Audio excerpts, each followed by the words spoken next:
Hey guys, Lonnie Beck here with Master Sikdar. Sam, I want to ask you a question. The other day, a young lady came up to me and asked if we do like weekend women's self-defense seminars. What is your personal opinion on women doing just weekend or even, let's take a long 1 week self-defense class? Well, personally, I don't think it's a good idea.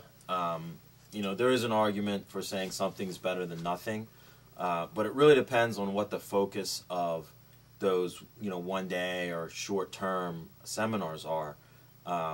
Let's be honest here. We've seen it in the past that because of our experience in the industry.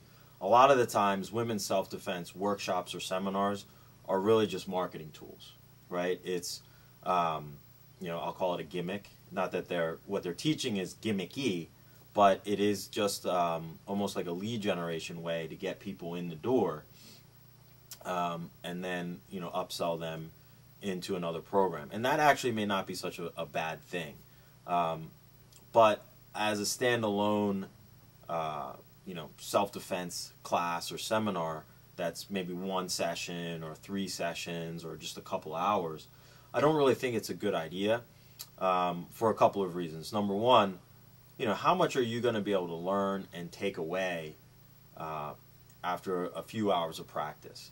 And then in that few hours of practice, what are you going to practice? And most of these seminars we find, or just in our experience have seen, that they really focus on physical techniques. So here's a couple hits that you can do and you're good, and you kind of send people off into the world.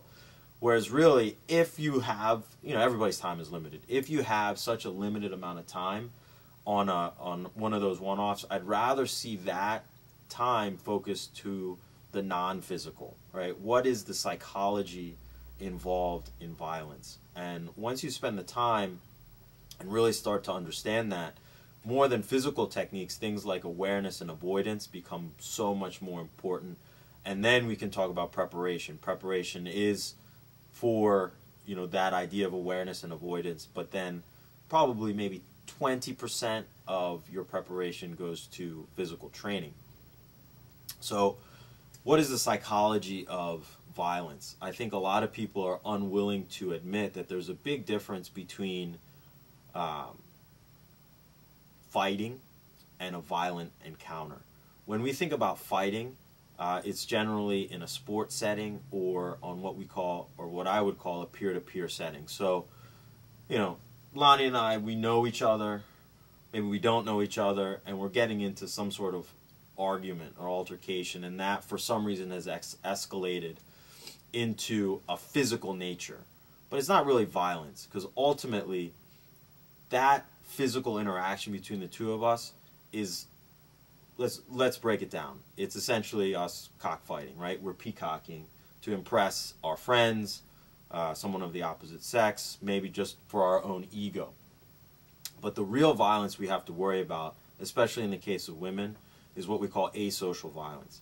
Asocial violence is now, I don't see Lonnie as the same species, literally. I see him as prey. I'm the predator and he's the prey.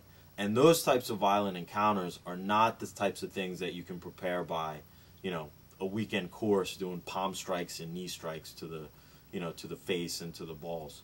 It's a lot more serious, and there's a lot more thought and preparation that goes into it. When we get finally to that 20% of physical preparation to deal with real violence, again, a few hours of practice is not going to cut it. It's consistent, regular practice is what you need. And not just the physical practice, but you need to develop the psychology, the willingness to commit violence on your attacker. And that's probably the hardest part to get across. And I think, not to be chauvinistic, but just because of societal norms, that it's even harder for women to get to that level where, okay, it's okay for me to commit an act of violence. So, long story short, I don't think women's self-defense seminars are a good idea.